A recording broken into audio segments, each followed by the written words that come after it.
Hello everyone, स्वागत है आपका मेरे यूट्यूब चैनल में। आज हम इस वीडियो में जानेंगे कि 2021 में हरतालिका तीज का त्योहार कब मनाया जाएगा और जानेंगे इसकी पूजा विधि व व्रत कथा के बारे में। तो चलिए इस वीडियो को शुरू करते हैं।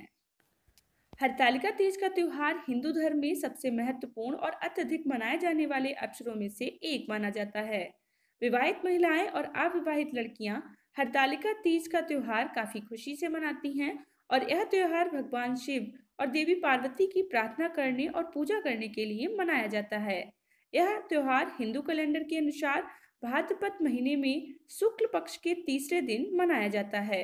महिलाएं इस त्योहार को अपने जीवन में वैवाहिक आनंद सुनिश्चित करने के लिए मनाती हैं। ऐसा माना जाता है कि 108 जन्मों की एक स्थायी अवधि के समर्पण, भक्ति और तपस्या के साथ देवी पार्वती ने अपनी प्रार्थनाओं के साथ अंततः भगवान शिव को अपने पति के रूप में हरतालिका तीज के भाग्यशाली दिन पाया था। उसी समय से इस दिन का महत्व काफी बढ़ गया और हिंदू मान्यताओं के अनुसार सबसे शुभ दिनों में से एक के रूप में मनाया जाने लगा। हरतालिका तीज की पूर्व संध्या पर महिलाएं देवी पार्वती की पूजा करती हैं ताकि वे खुश और सफल वैवाहिक जीवन के लिए आशीर्वाद मांग सकें।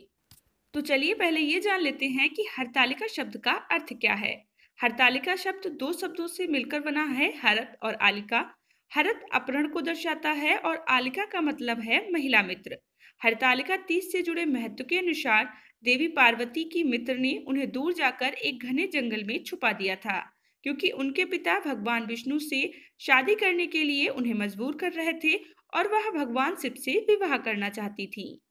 हरतालिका तीज व्रत के कुछ नियम भी हैं, जैसे कि हरतालिका तीज व्रत में जल ग्रहण नहीं किया जाता है और व्रत के बाद अगले दिन जल ग्रहण करने का विधान है। हरतालिका तीज व्रत करने पर इसे छोड़ा नहीं जाता है और प्रत्येक वर्ष इस व्रत को विधि विधान से करना चाहिए। हरतालिका तीज व्रत के दिन रात्रि जागरण किया जाता है और रात में भजन कीर्तन भी करना चाहिए।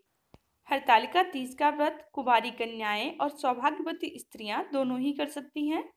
तो चलिए जानते हैं हरतालिका तीज व्रत की पूजा विधि के बारे में। हरतालिका तीज पर माता पार्वती और भगवान शंकर की विधि विधान से पूजा की जाती है। हरतालिका तीज प्रदोष काल में किया जाता है। सूर्यास्त के बाद के 3 मुहूर्तों को प्रदोष काल माना जाता है।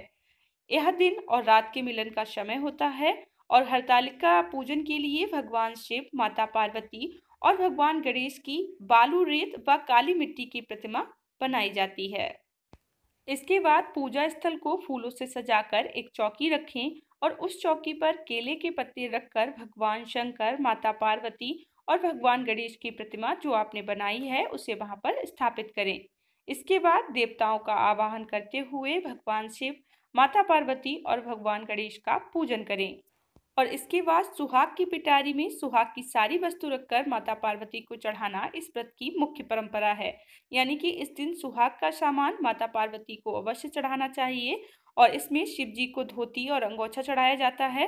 यह सुहाग सामग्री सास के चरण स्पर्श करने के बाद ब्राह्मणी और ब्राह्मण को दान दे देना चाहिए और इस प्रकार पूजन के बाद कथा सुने और रात्रि जागरण करें।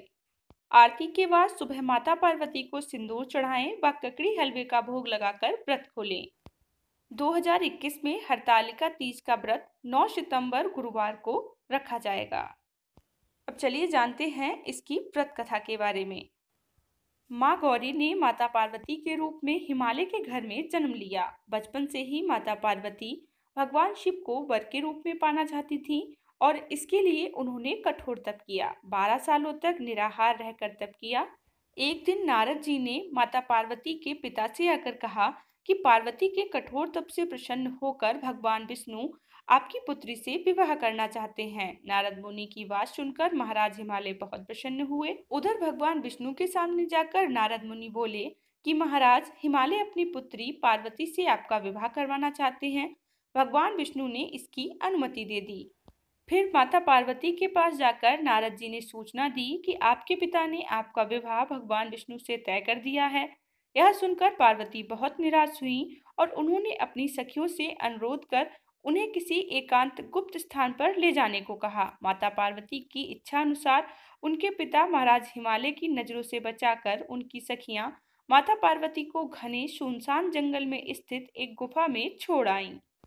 यहीं रहकर उन्होंने भगवान शिव को पति के रूप में पाने के लिए कठोर तप शुरू किया, जिसके लिए उन्होंने रेत के शिवलिंग की स्थापना की। संयोग से हस्त्र नक्षत्र में भाद्रपद शुक्ल तृतीया का वह दिन था जब माता पार्वती ने शिवलिंग की स्थापना की। इस दिन निर्जला उपवास रखते हुए उन्होंने रात्रि में जागरण भी किया। उनके कठोर तप से भगवान शिव प्रसन्न हुए और माता पार्वती जी को उनकी मनोकामना पूर्ण होने का वरदान दिया। अगले दिन अपनी सखी के साथ माता पार्वती ने व्रत का पारण किया और समस्त पूजा सामग्री को गंगा नदी में प्रवाहित कर दिया। उधर माता पार्वती के पिता भगवान विष्णु को अपनी बेटी से विवाह करने का वचन दिए जाने के बाद पुत्री के घर छोड़ देने से व्याकुल थे। फिर वह माता पार्वती को ढूंढते हुए उस स्थान तक जा पहुंचे। इसके बाद माता पार्वती ने उन्हें अपने घर छोड़ देने का कारण बताया, भगवान शिव से विवाह करने के अपने संकल्प और शिव द्वारा मिले वरदान के बारे में बताया। तब महाराज हिमालय भगवान विष्णु से क्षमा मांगते हुए भगवान शिव से अपनी पुत्री का विवाह करने को राजी हो गए। आई होप ये वीडियो आपको पसंद आई होगी, और वीडियो पसंद आई हो तो वीडियो को लाइक, शेयर और चैनल को जरूर सब्सक्राइब कर लीजिए।